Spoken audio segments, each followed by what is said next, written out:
राधे राधे। माघ महात्म की जय। सदा भवानी दाहिने गौरी पुत्री गणेश, पंचदेव रक्षा करें ब्रह्मा विष्णु महेश। माघ महात्म 25वां अध्याय। पिशाच कहने लगा कि हे मुनि, केरल देश का ब्राह्मण किस प्रकार मुक्त हुआ, यह कथा कृपा करके विस्तार पूर्वक कहिए।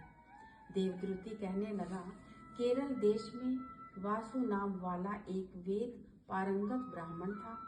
उसके बंधुओं ने उसकी भूमि छीन ली, जिससे वह निर्धन और दुखी होकर अपनी जन्म भूमि त्याग कर देश देश में घूमता किसी व्याधिग्रस्त होकर मृत्यु को प्राप्त हो गया। उसका कोई बांधव न होने के कारण उसकी औधर्व वैदिक क्रिया नहीं हुई और न ही उसकी दाह क्रिया हुई। इस प्रकार क्रिया के लोप होने से निर्जन वन में प्रेत होकर चिरकाल तक फिरता रहा। शीत ताप भूख प्यास के दुख से हाहाकार करता हुआ वह नंगे शरीर रोता फिरता था, परंतु उसका कहीं सदगति नहीं दिखाई देती थी। सर्वथा दान न देने से वह अपने कर्म फल को भोगता था।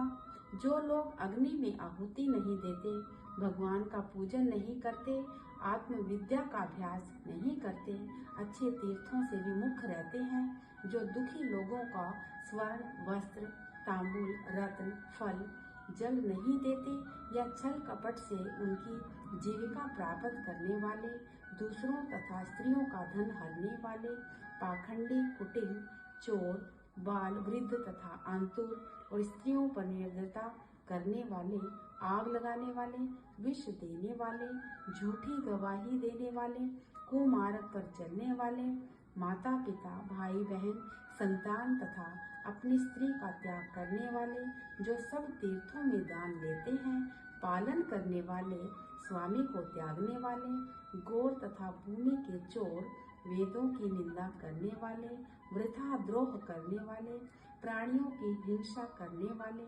देवता गुरु की निंदा करने वाले, यह सभी बारंबार प्रेत पिशाच राक्षस तथा बुरी योनियों में जन्म लेते हैं। अतएव बुरे कर्मों से बचकर धर्म के कार्य तथा यज्ञ दान और तप आदि करने चाहिए, क्योंकि कर्म फल अश्वमेव मिलता है। इस प्रकार प्रेत की गति देखकर पाप कर्म कदापि नहीं करने चाहिए। ब्राह्मण कहने लगा कि इस प्रकार उस केरल ब्राह्मण ने उस पर्वत पर अधिक समय व्यतीत करके एक मार्ग में एक पथिक को देखा, जो 2 गगरियों में त्रिवेणी का जल लिए हुए था। आनंद पूर्वक भगवान के चरित्र का गान कर रहा था। प्रेत ने उसका मार्ग रोककर कहा कि तुम डरो मत, इस गगरी का जल मुझको पिलाओ, नहीं तो मैं तुम्हारे प्राण ले लूंगा। देवद्रुति कहने लगा कि उसको देखकर पथिक कहने लगा कि दुखी दुर्बल नंगे मुरझाए हुए तुम कौन हो? पैरों से पृथ्वी को स्पर्श न करके चलते हो, तुम्हारा उदर मांस रहित है। लोमेश जी बोले, प्रेत यह वचन सुनकर कहने लगा कि मेरा ऐसा होने का कारण सुनो। मैंने कभी ब्राह्मणों को दान नहीं दिया, अत्यंत लोभी क्रियाहीन, दूसरे के अन्न से पलने वाला और अकेला मिठाई खाने वाला था।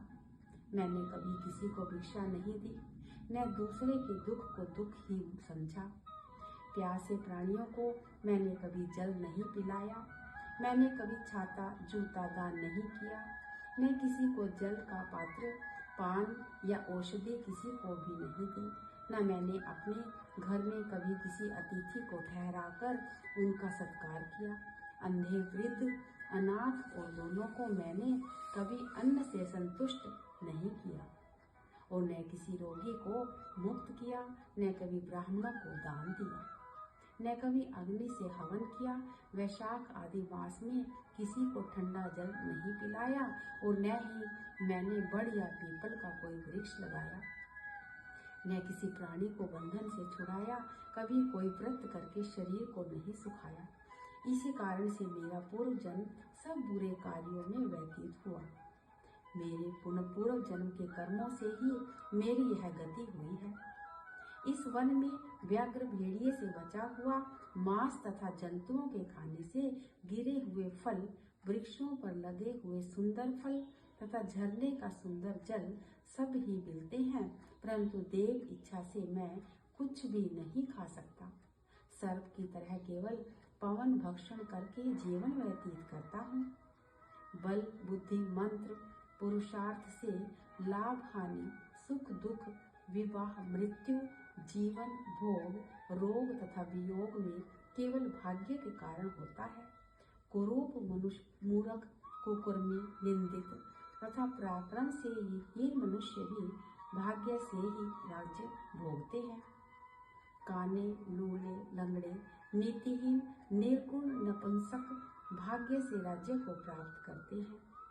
पर्वत पर भी बलवान राक्षस पिशाच रहते हैं, जिनमें से कभी कोई कहीं वन में फिरते हुए अपने कर्म के अनुसार अन्न जल प्राप्त करते हैं, परंतु आपको उनका भय नहीं होना चाहिए, क्योंकि धर्मात्मा पुरुषों की उनकी पवित्रता ही रक्षा करती है।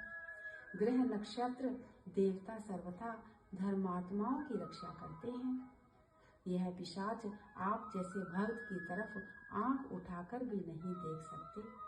जो नारायण की भगवान की भक्ति से पवित्र रहता है, उसको प्रेत, पिशाच, पूतना कोई बाधा नहीं दे सकते।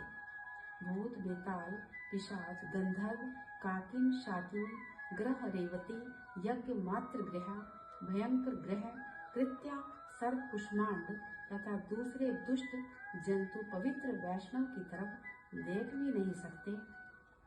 जिसकी जीवा पर गोविंद का नाम, हृदय में वेद तथा श्रुति विद्यमान है, जो पवित्र और दानी है, ऐसे आपको कभी बह नहीं हो सकता।